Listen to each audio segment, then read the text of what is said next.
Hey everyone, this is Carter. Welcome to this episode of Making It Up, the conversation series by, for, and amongst writers. But anyone can listen or watch, and I hope you are. I've been having a great time doing this series, and it's a lot of work, but when I actually get into the conversation, it's invigorating. I get to empathize. I get to share other experiences with other writers and maybe feel better about myself sometimes or feel worse about myself sometimes.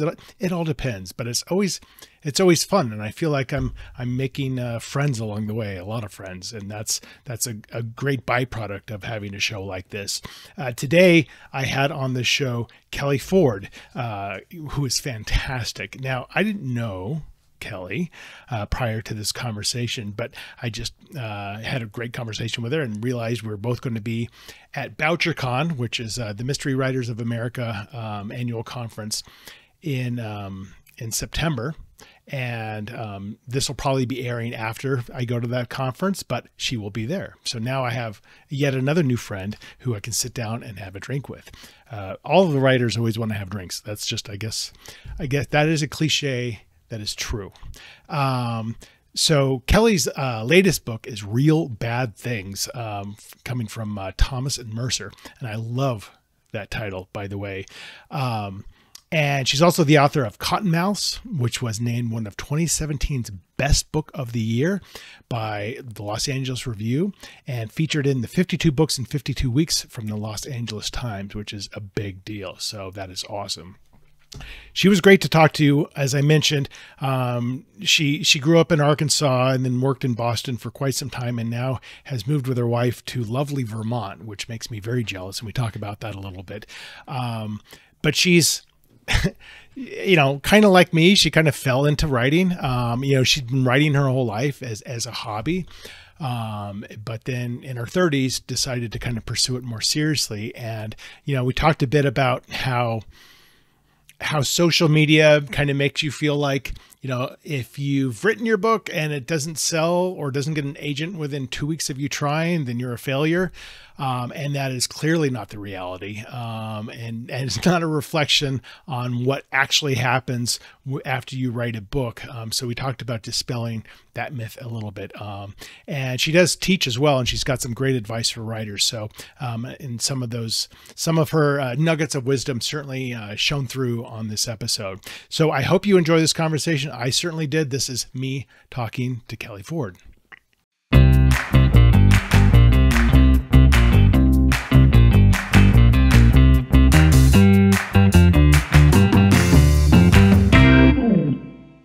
How are you? Nice to meet you.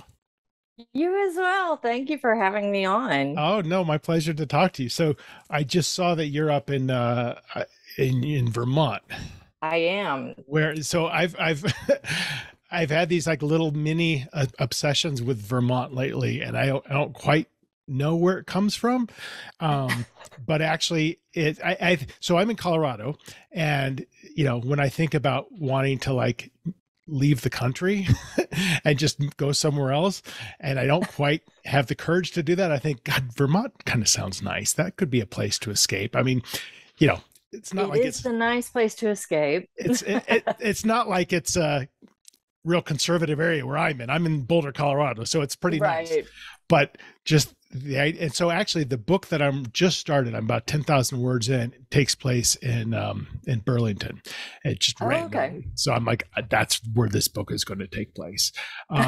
So where are you? We're in Vermont. I am in southern Vermont near Brattleboro, which is we're basically right on the Massachusetts line, my wife and I. Yeah. And so I had lived in Boston for, almost 25 years. Oh, wow. And the pandemic hit, and we had already had a plan to kind of leave anyway, because we were in 600 square feet. So yeah, we we downsized into a bigger place because Yeah. it's so much cheaper in Vermont than Boston. And yeah, so just back in nature again. And, I'm looking out a window and I can see Mount Monadnock over in New Hampshire, and it's kind of great. It's That kind of sounds great. great. I got to admit it. So, and you and your wife both had the flexibility, work wise, whatever, to just go to. So, or was that a Yeah. specific like workplace, or you're just like, let's just go to Vermont? Well, we both work in IT, and Mhm. so we're very lucky. It's a privileged position to be able to work in good places that allow remote work. And I work part-time as well. But once the pandemic hit, it was kind of like so many people, it was easier for us. I mean, we were able to work from home. And of course, our particular jobs, we both work with a client customer base. So we had to stay up and running. So it was easy for us to transition to that environment. And so yeah, it's been great. And I just went back into Boston yesterday for the day job just to say hello and do an event. So yeah, it And you're was like, I really don't great. miss this, do you? I do miss takeout. I Oh, miss yeah. takeout so much. Huh. That's Nobody so. comes up here. And so, like, what is the size of your town? Oh gosh. It's a little town, and I think maybe 1,000 people. Oh boy. Yeah. And So what's the nearest large town? it would be Brattleboro. Yeah. So yeah, I'm trying to think. And I think I don't know, I don't really pay attention to town sizes, but it's this really, really cool little town, and it's right on the Connecticut River. And so you've got these awesome breweries that look over the river, and it's it's just that quaint, Yeah. quintessential New England. Oh, It's gorgeous. It's gorgeous here. I got like, so on my fifth book, I based it kind of randomly in New England because it was going to take place in the last 2 weeks of October, and I just wanted kind of a vibe that was a little creepy, and I'm like, New England's kind of creepy. So, and then I got a little obsessed with it. So that ended up being Manchester, New Hampshire, and then I've had 3 books now in New Hampshire, at least two of them I made up the town, but now Vermont. And I'm like, yeah, there's something about, as a thriller writer, the New England vibe just kind of works, not Yeah. Boston, but like, and not tiny, tiny, tiny towns, but like just there's something that like, just, I don't know, gives you a tone that works for me at least. Yeah, absolutely. And I mean, Shirley Jackson, right? I think she was based out of what, New Hampshire? Yeah, I'm So a not lot of sure. her towns. So I think like the Haunting of Hill House and We Have Always Lived in the Castle. I think they're all kind of New England based, so they have that creep factor to them. Right, right. And of course, Stephen King. So, Oh yeah, um, absolutely. but you're not from there. You grew up in the Yeah, South, right? yeah. I grew up in Arkansas, which some people forget is in the South, but anyone from Arkansas will tell you it's definitely the South. How would you forget that? What would people consider it I to don't be know. otherwise? Most people forget it even exists. They're like, Arkansas, oh right, isn't that where Bill Clinton was from? So yeah, it's just not a state that anyone really thinks about, Yeah. which, that's fine. But yeah, so many people have told me Midwest, and I get my hackles, Huh. my hackles up, is that the right word? Yeah, so but I can see it a little bit. So where I'm from is Northwest Arkansas, so it's kind of like the foothills of the Ozarks, and it's really Mhm. the Arkansas River Valley, kind of closer, like up near Missouri, um, and right on the border of Oklahoma. So it's this weird little corner that Hmm. doesn't really match anything else in the South. So it feels a little bit more to akin to Appalachia Yeah. than it's not deep South. What like why were you raised there? What were your parents doing? Oh gosh, what weren't my parents doing? I mean, my dad was an army brat, so they Oh, just kind of okay. went all over. And but his family was from East Texas, and it Mhm. was one of those things where one person in the family moves to, say, right outside Little Rock. And so the whole family just goes there. And they did this once in Alaska too. So it's like the whole family migrated to Alaska they're just hitting all the A's. They really are. In Alabama maybe next. Yeah, so and then it was kind of like Missouri and Texas, and for some reason I think possibly because my grandpa ended up stationed at Camp Robinson in Little Rock is how they eventually just ended up in this place. Yeah, so just found ourselves there. What was and did you have siblings growing up? Yeah, I have a brother. I have two stepbrothers, a stepsister. Okay. Who have been around for years. Yeah. And what was looking back on your kind of your childhood in Arkansas, you have good memories of it? What kind of experience was it? I mean, I think for a lot of people, especially queer people, when you grow up in small towns, it's kind of a love-hate. Yeah. Like there's so much I love about the South. And then of course there's so much I don't like. I dislike a lot of the Confederacy stuff and my cat. That's a pretty safe statement. Yeah. So, it was, I did not grow up with religious people in my family. Okay. We were much more, I guess you could say, loose with our morals and had a lot of criminals in our, family tree. So yeah, but in general, it's the Bible Belt, and so it's very Southern Baptist, and there's definitely this culture of shame and guilt and kind of fear. But there's also so many beautiful things too. Like the safest I've ever felt is, living with my dad in the woods, and just I loved it. I loved going outside. I could go outside and weed and rake and build a rock wall, and just do that all day with my headphones on and just kind of like while away my time. And I absolutely loved it. So when when you're going through high school and maybe you're identifying it, are you having the sense of like, oh, this doesn't feel good here? I did not realize I was queer until I was in Boston in my mid-20s. Okay. So for me, it was kind of like,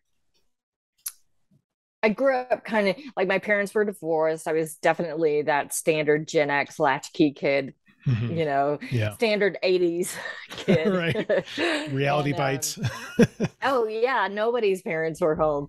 And, yeah, so my brother and we were home alone a lot. And so, our relationship with our mother was much more fractured and strained. And so I think anytime I'm looking back, it's like if I have any trauma, it's definitely related to that as opposed to sexuality, because it's just, I didn't even know at that point. So it's almost like, I think I would describe it as just being someone who doesn't feel comfortable where they're at, but can't really pinpoint why. Interesting. Okay. Yeah. And we had moved a lot too. So we were always the new kid in school. So that was probably a huge part. Yeah. You're perpetually uncomfortable like that, trying to make friend groups and things like that. And exactly. It's hard to do that. It's hard for any kid to do that.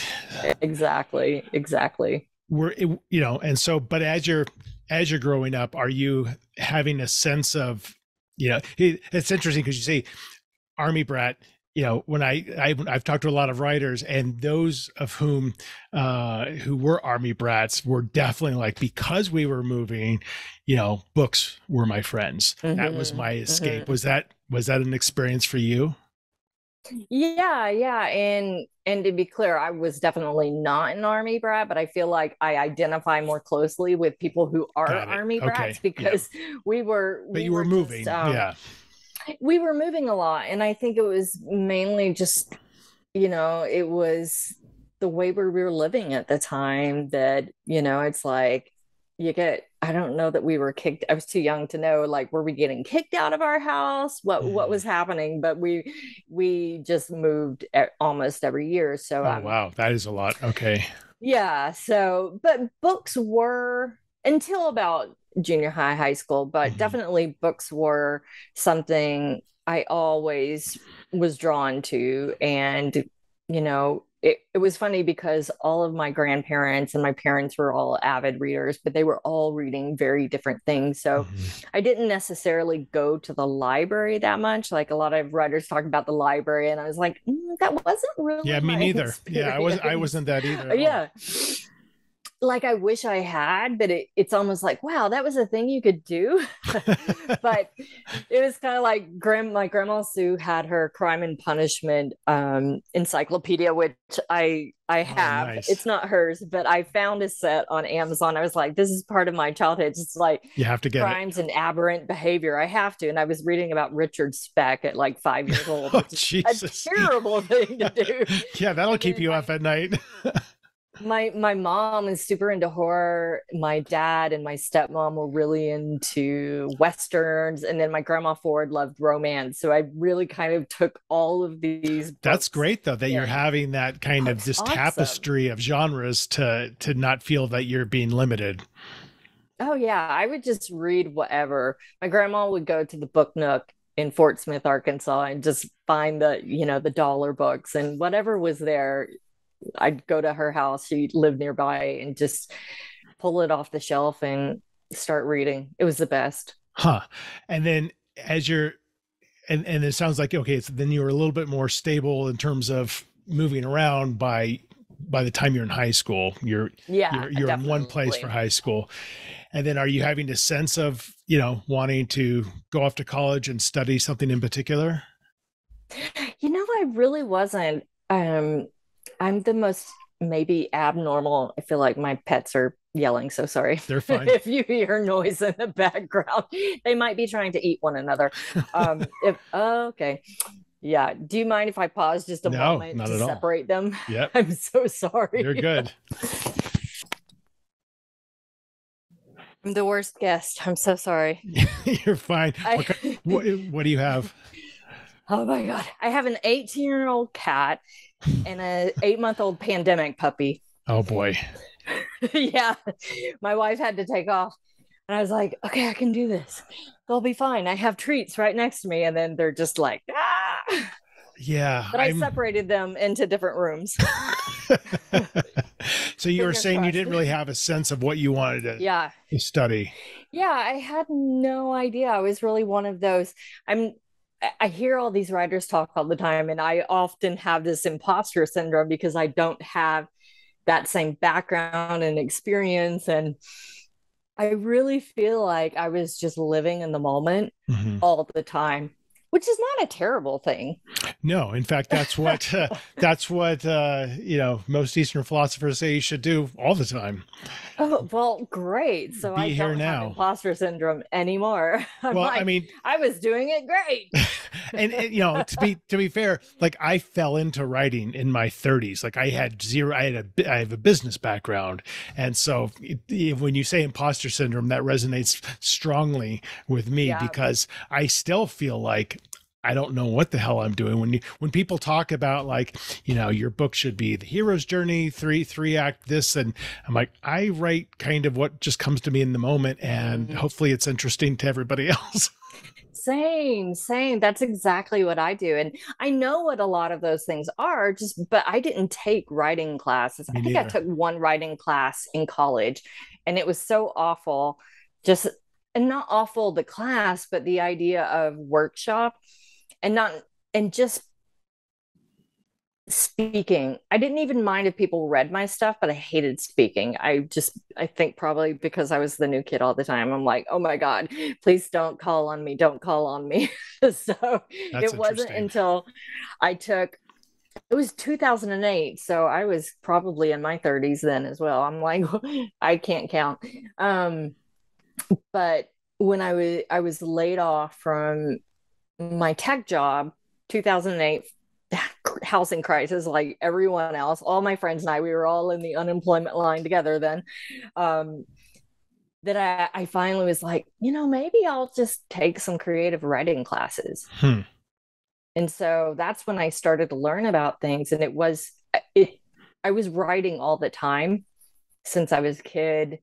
Probably the first time like writing really bad poetry in junior high with my best friend Angie Clark. Uh-huh. We were, and I wanted to be we loved music, we loved choreography, we loved dancing, sketching, all the shit. And so I was just dabbling in every single creative art.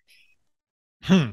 And so for me, it was kind of like, I'll just dabble in this other creative art. I've taken photography classes, I'll take creative writing classes. Yeah. I mean, it's interesting, right? Because we are kind of told or at least insinuated at an early age that, yeah, you're going to get a job. And so you never associate that job being something fun, that job being something Right. creative. So, you look at all these other different things, you like that, like what you just said, all dabble in it. And, and because same thing with me, like I would always draw, I would write poetry. I never really wrote short stories or anything like that, but I was always doing something. I was creating something. Exactly. But for my job, I'm like, I'm going to, I went to hotel school. So it's Oh, interesting. wow. But it was always business focused.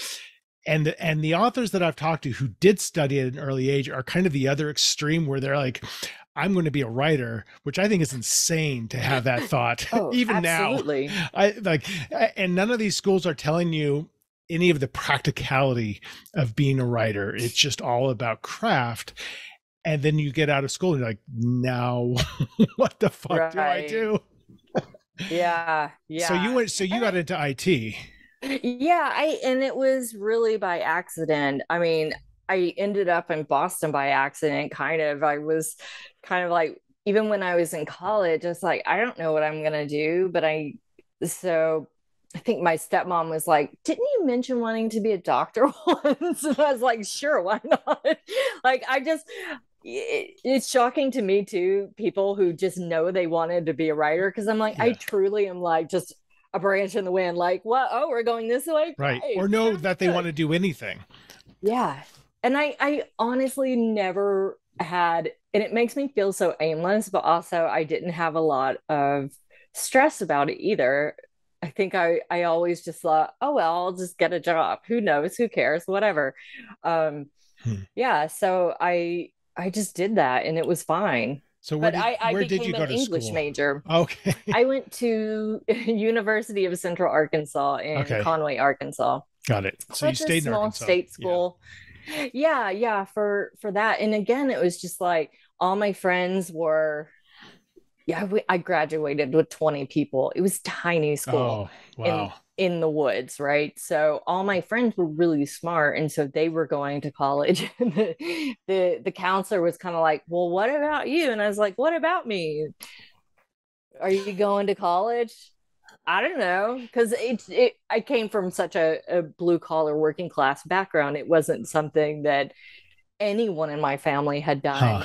And it wasn't really that whole, applying to colleges, that sort of thing was not a thing. Yeah. And so I got into college because I think my guidance counselor might have sent my stuff in for me. God bless her. And somehow I got in. Wow. So like you couldn't even be bothered to apply. Somebody had to apply for you. Yeah. I mean, I was like, sure, that sounds great. Why not? Wow. Something to do after high school. I'm down.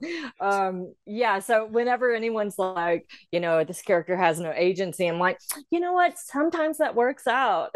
Yeah. Sometimes we are pushed by the currents of life. Well, and that, so do you outline? I'm kind of guessing you don't. Do. Oh, you do? No, That's I interesting. do. That's it interesting. depends on the phase. Yeah. So first drafts, I don't. First drafts are truly just, I hate drafting so much. I really like to just get it down and get it done. Because I feel like I'm building material first. I don't know what my story is until I have, say, 300 pages. And then I can see, oh, what's my story? So then once I get to like the fourth draft, then I feel like I'm chugging along, and then I truly outline and I try to make everything work, because I'm not as strong on plot. I have to outline. Yeah. Yeah. I guess that's probably true. I don't outline at all. And by 300 pages, I'm kind of hoping that that thing happens where it's like, oh, this is what the story's about, but that the the bones are there enough where the editing's not. I mean, I believe it all comes alive in the editing, but Yeah. I'm not trying to throw away half of my draft, Yeah. in my editing process. I'm trying to Mhm. salvage, without Yeah. sacrificing too much. So just, Well, I admire that because I have but to it's the only way throw I know so how to much do it. out. Like, Yeah. we all have our methods, and Mhm. after a while you're like, okay, this works for me. Or to me, it all boils Exactly. down to joy, right? Like, why would you write if you didn't enjoy it? Because it's so difficult, and if I started trying to plot every little thing out, I would lose my joy, because where I find joy is that moment where you're just sitting there like, then this happens and I get excited. I can Mhm. feel it in my skin. Um, because otherwise, why would you do it? Yeah.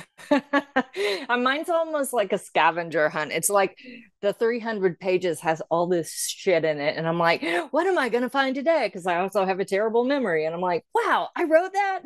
Wow, look, that could be a clue. So it's a totally backwards process, but Huh. it That works for me. It's like you said, it's about joy. And, totally. I And find you have, joy in it. and you pack so much stuff in. Yeah, because I'll spend the Mm-hmm. first 100 pages just throwing as much at my protagonist as I can. Mm-hmm. And you're going to have to get rid of some of it, but there's so much in there that you're like you said, it's scavenger. Like, I can keep this. I don't need this. This isn't important. Mm-hmm. And you get to pick and choose. So that it is kind of fun, and it is kind of like you're discovering along the way. Yeah. But you graduated with an English degree, Yes. and then you immediately went to Boston. Almost immediately. So one of my friends, I worked at the Walmart Mm-hmm. in town. It was like the big employer in town, the only Well, big it's a one big where all the employer in college kid Arkansas. works. Right, exactly. So I had a friend who also worked with me, and she went to the private liberal arts college, and she was graduating about a year, maybe 6 months after me. I was like on the 5 or 4.5 year plan for graduating, and it was much cheaper then, so it was easier. Mhm. Um, but yeah, she wanted to leave Arkansas, and she basically said, "I'm moving to Boston. Do you want to come?" And I said, "Absolutely, let's go." Kind of like, "Do you want to go to college?" "Yeah, let's do this." Wow. so, You are so you are it really was. whimsical. I've never been called that, but I could see it. That's a good word. I say, what is it? The Shonda Rhimes thing, like the year of yes. And I'm like, the life of yes. Why not? So, I mean, it's worked out, but how did you get into IT? oh, it was kind of accidental. I think when I came to Boston, it was back, the internet was kind of it was still kind of green screen. Yeah. So I was like, oh, maybe I'll go into advertising or marketing, because it was kind of on the sheet of paper they show you in the guidance counselor office in college. You're an English major. You could be in advertising. You could be this or a teacher. And I thought, well, I don't want to be a teacher. So, that's just not my thing, because obviously I don't like talking in public. It doesn't bother me now, but at the time, Yeah. so I just kind of went through the classifieds, honestly. I found a job at a bookstore because I thought that would be fun. So I worked at this big bookstore in this big touristy part of Boston, Faneuil Hall, Oh which was yeah. super fun. Yeah. So it was great. And then I got, an advertising job and just kind of worked my way up. And I've had so many jobs that I just, I was working at a travel company. I was doing proofreading, copywriting, that sort of thing, just because it was like temp jobs. And I was like, sure, I'll do that. That sounds like fun. I like to try different things out. And so eventually I just got into the web team Yeah. back in the early aughts, Yeah. and kind of progressed from there. And I've been in IT for Yeah, about 20 years or Yeah. so.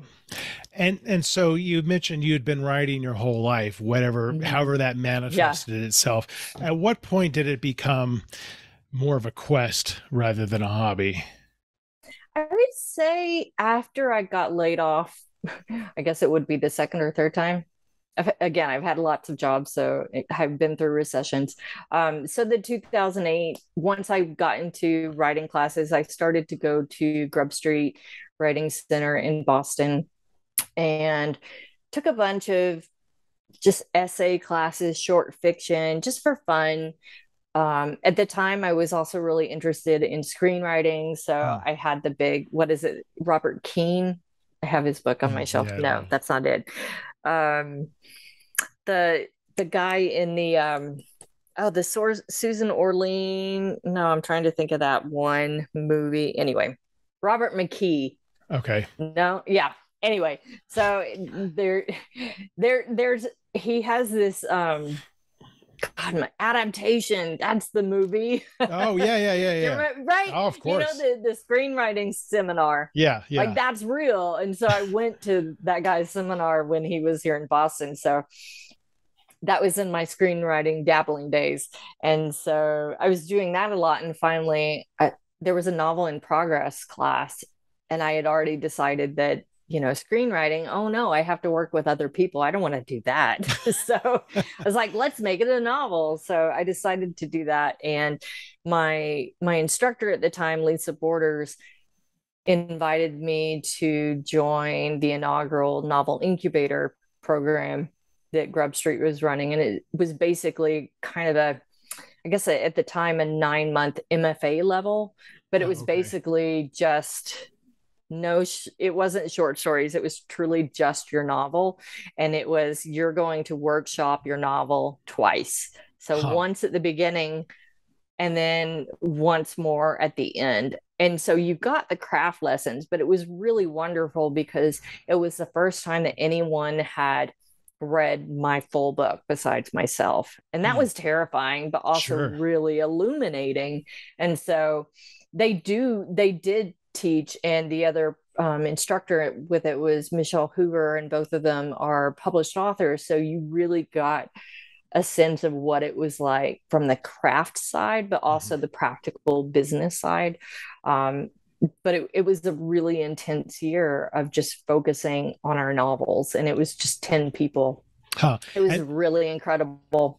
and that's a seminal moment, right? Because Yeah. you talk about your old X fear of public speaking, Yeah.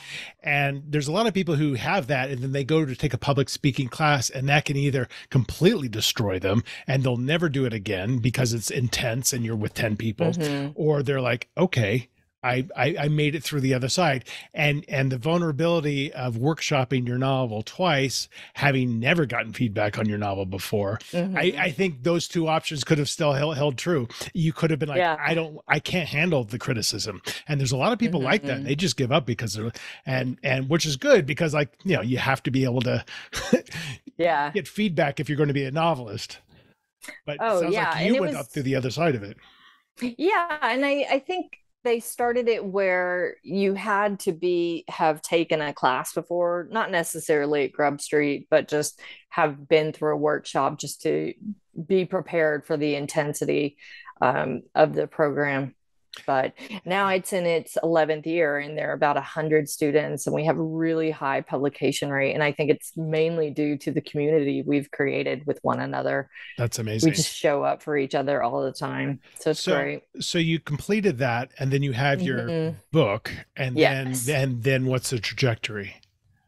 Oh my gosh. It took me, after I completed my novel in that program, it took me, I think, another 4 years before I found an agent. And that whole 4 years and it was like software iteration. It was just like, this is working, this isn't working. And so I would query, I'd get feedback, I'd retool it. And so I finally got an agent 4 years after that class.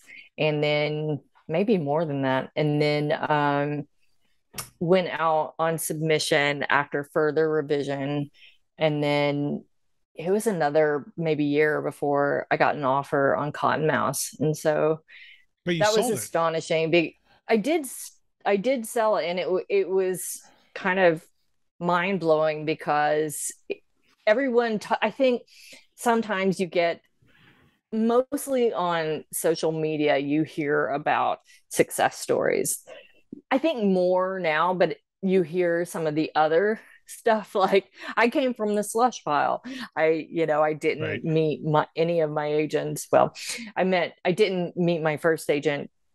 It was just slush pile, and it took me a very long time, and everyone is kind of like, oh, if you don't have an offer within 2 weeks, your book is dead. And of course that's not That's true, but bullshit. Yeah. right. And there were, at the time when I was querying, that was kind of the information that was out there. So thankfully there's more information now, but it can take a long time. But everyone has these really high expectations. And, I think if you know other writers, it's like you see them being successful and you're like, but my book didn't sell in 2 weeks. Oh no, Yeah. I it's dead. there's a few things you just said that I think it's worth kind of Yeah. repeating for the listeners, because there's a lot of writers who listen to this. And first of all, you're talking about retooling your query letter, you're retooling your Mhm. manuscript, and you're not shotgunning out query letters to 100 Right. agents at once. You're doing No. one, two, three at a time, waiting to hear Mhm. what they say. And that takes a long time. So there is no 2 weeks, Mhm. at first. So for me, it was 75 rejections before I got an agent. And that probably took Mhm. a year, which Yeah. I couldn't believe I got an agent Yeah. with my first book, but my first three books didn't sell. And so that whole idea, and I think your point about social media is really well taken, because when I was doing this, there was no social media, but now it would be so depressing, because that is what you see. You see Mhm. everybody's success. And it's even for once you're a published author, you see other published Mhm. authors and their success stories. And you're like, why am I not that? You have to realize, like, you're doing just fine. Right. You are further along than 99% of Exactly. writers, and sometimes it really is hard to contextualize that, and it Mhm. is very easy to get into that space of like, woe is me. So I think your comments are well taken. Yeah. And I always tell people, even the published writer people, and even anyone who finishes the draft, because I did teach a little bit at Grub Street, but it was all project management for writers, so all the practical stuff. And I'm just like, we are ordinary people doing extraordinary things. Most Mm, people don't finish a draft, they just don't. yeah. You encounter so many people who will say, oh yeah, I write, I'm writing a novel, and they don't finish it. So when I Right. teach classes, it's all about finishing. And I'm like, because if you can finish, you're that much closer to meeting your goal. Well, well, first of all, most people, I always think it's interesting too when people find out you're right, or your cocktail party, whatever, that Mm-hmm. how it hits people is always interesting, because you can tell the people who always kind of wanted to be a writer, they get really Mm-hmm. interested. And there's most people just say, I've always had an idea for a book, Yeah, and haven't even gotten to exactly. the point of like, I couldn't even finish the draft. It's always sits at the idea phase. And you say, well, why don't you write it? I don't know how. Well, I didn't know how. Yeah, exactly. And if you love to do it, you'll figure it out. And if you don't love to do it, then it's not for you. And I think that's kind of the the simplicity of it. I think that's true with Mm-hmm. everything in life. um Mm-hmm. but then for you, it, just success can be defined so many different ways, because then you go and publish a book, and that can be great. It can be, oh, is this all? What was your Right. experience with that? I mean, it was kind of the latter Yeah. because, it was a big indie quote unquote publisher. So lots of books out. And I remember someone going to a conference once, a writing conference, and it was so funny because she said, it's just in book marketing, some people get hit with the pretty stick and most of us don't. And so, I did definitely not get hit with a pretty stick with mine. So it's like I didn't have any publicity when my book came out, but what I did have was a lot of people in my community who came to my book launch and supported me, and a lot of really scrappy writers, published writers who said, you know what, it takes one person, and saying it's all about the long tail. And I think you really need those people. And, Totally. we always joke, it's like, it's such a luxury problem because, anyone else would be like, but you published a book. And it's like, yeah, but Yeah. you So also want to get it into people's hands, right? right. You want to keep doing it. And you want to write more than one book. It's not just like, okay, exactly. It's you don't look at it as, so we're kind of similar, that we have other jobs and we come from kind of this maybe more of a business mindset. But you're like, I want to make this a career, whether it's my only career or not. So how do I do that? How do I give myself the best chance of success? And in your in your case, like you and I do the same thing. You hire your own outside PR firm. I do that for every book, even though my in-house PR PR agency is great. They work together, but I'm like, how, I can afford this. How do I, I just want to give this book the best chance of success because it's all building blocks. Yeah. And I feel like too, so many people discount just the one-on-one connections that you can really make. And so I didn't do a ton of bookstore readings. I tried, but it was kind of like, we don't even know who you are. Right. So I did apply to a ton of festivals. I got rejected for a ton of bookstores and a ton of festivals, but the ones I did get into were really wonderful. I got invited by E.A. Amar, who is another thriller writer, crime writer, and he invited me to a Noir at the Bar at the Gaithersburg Book Festival. And I feel like that really opened me up to this community of crime writers.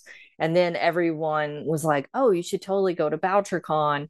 And so I went to BoucherCon, and then I met other people who I was on panels, and they heard me, like one person, James D. of Hannah, he heard me talk and he was like, that's so cool. And then he invited me to Noir at the Bar right at the beginning of the pandemic. And it was kind of like this domino effect of people just knowing who I was, or name recognition. And so I credit those connections totally for so much. And just walking up to people and saying, hey, I follow you on Twitter. You're so awesome. I just want to say how cool you are. And then becoming friends with them. It's been awesome. I mean, this is kind of the nature of this podcast, right? Like it has opened up so many doors because I'm interested in writers and interested in talking to people like you. But now I know you. Are you going to BoucherCon next month?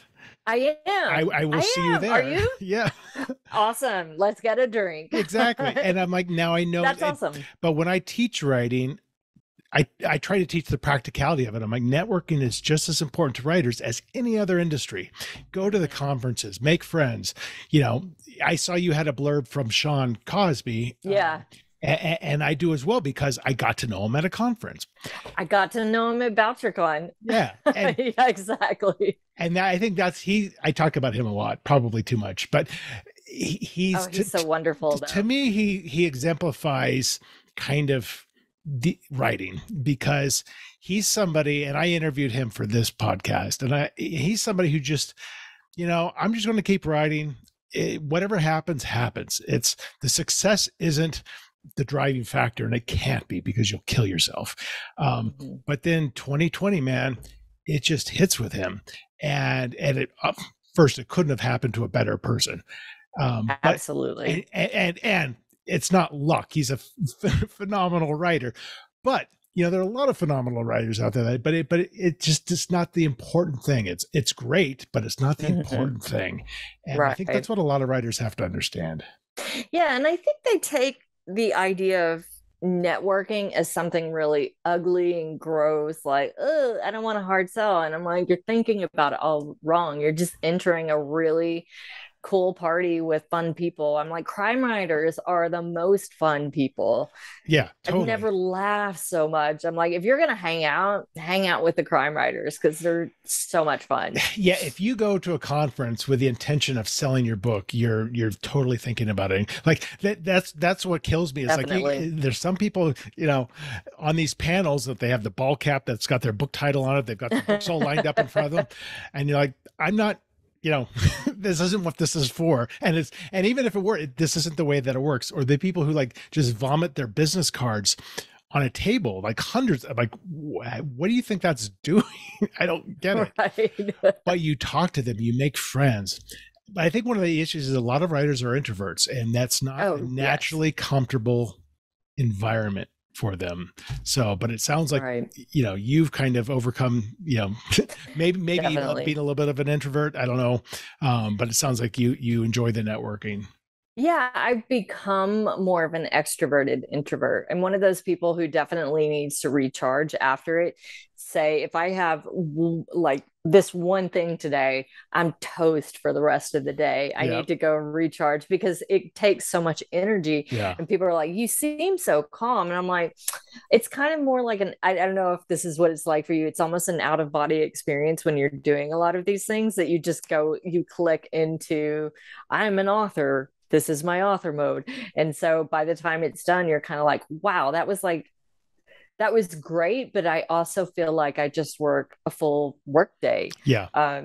So but the more you do it, the easier it becomes, like everything else. Exactly. And it's so much fun too. I mean, I did an event last night. I interviewed my friend for her debut that's awesome nonfiction book, and it was so much fun. And I was just like, yeah, why am I so calm? I don't know. I think it's funny to think back that in college, I quit my public speaking class before the first public speaking I had to do. And now I'm just like, yeah, I'm just going to go on this stage and I'll ask her some questions. It'll be fine.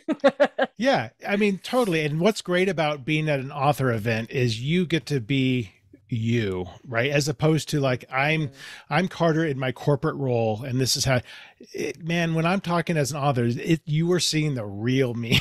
There's no pretense. This is just it. And there's something so freeing about that, like, this is great. I don't have to hide anything. It's fun. It's a fun gig if you can get the work, right? Yeah. But it's also important to learn how to keep doing it and not be disappointed and keep trying to get bigger, but also learn how to have another job, learn how to be responsible, learn how to, you can make it all work. It doesn't have to be only that, but it takes time and patience and tenacity, I think. It does indeed. Well, we are going to wrap up. Before we do, we're going to do a very quick storytelling. Speaking about public speaking. Duh. My brain's going to have a coup d'etat in 1, 2, 3. Well, first of all, it's real short. But I've got 3 books that I kind of really chose at random from my bookshelf, and you're going to pick one. And then we're going to pick a random page and a random sentence, and I'm going to read that sentence, and then we just craft a story. So you give me the next couple sentences that come to you, and then I'll do a couple and go for a couple minutes, and we'll see where it goes. Like an exquisite corpse, right? Exactly. So I've got Rainfall from Barry Eisler. Okay. Caroline Cooney's Before She Was Helen. And Tell No Lies by Julie Compton. So all kind of mystery thriller. So pick one of those. Let's do Tell No Lies. Okay. And then give me a page between 1 and 350. 276. Oh, that's a good one. I can feel it. Immediately. I could feel it already. And a sentence, and a sentence between 1 and 10. Oh goodness. I like 3. Actually, no, 7. See, now you have to count though. Mm-hmm. More work. I can count to 7. It's hard for me. Not gonna lie. This is this is mostly all dialogue. Great. So this is, I'm going to read kind of, it's a few sentences, but it's quick. Oh God, Jack bolted from his chair. What happened? How'd he know? I don't know how he knew. Maybe he looked through the window. Maybe he was, listening in on his listening devices. Who knows? We've got Siri, we've got Apple. I looked at the body on the floor and turned to him and said, it doesn't matter how he knows. We have to clean this shit up fast before the police get here. Are we keeping? I was like, that's a great ending. No, you got to keep going. I'm like, damn it, that was good. What do you mean we? There's no we in this. You've got to clean up this body on the floor. He was right, of course, but it didn't matter. There was no way I was going to let him out of this as well. Besides, I knew I wasn't strong enough to lift the body by myself. You're going to help me or you're going to join him, I said. Fine. But first, I'm going to unplug the listening devices and I'm going to have a glass of wine. I was impressed with how calm he was, that he was able to saunter over and in fact did pour himself that glass of wine. He offered me one. I declined.